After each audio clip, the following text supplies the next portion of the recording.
Now, some support an Israeli invasion of Gaza, others want a prisoner swap.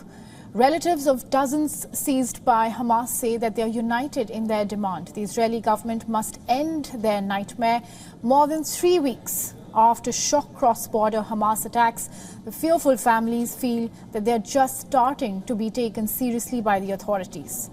At the headquarters of the Hostages and Missing Families Forum in Tel Aviv, some Israelis said ensuring the safety of all hostages and destroying Hamas are actually two conflicting goals that cannot be achieved together.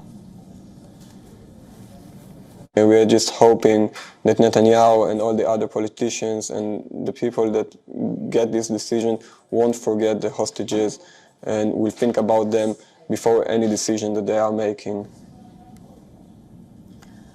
Hamas took more than 200 hostages, including children, back into Gaza during its raids, and it has so far released 4 and claimed on Thursday that Israeli bombing had killed another 50. Everyone are in sorrow, but we need to rush. We need to understand that time goes by. We have no clue. We are not political people or, military people.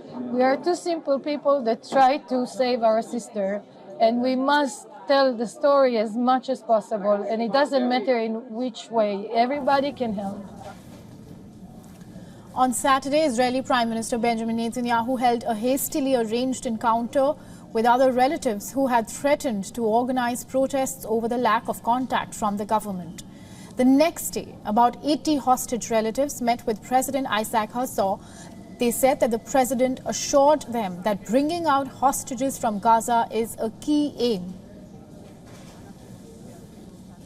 I'm trying to hold the thought that anyone in the Israeli authorities are doing their best to bring all the hostages back home.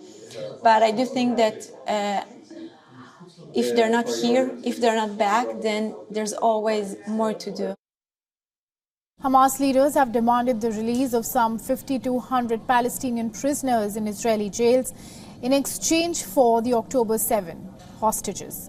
But Israel's Defense Minister Yoav Gallant told some relatives on Sunday that Hamas was playing psychological games, and he said that the military campaign would help end the captive crisis.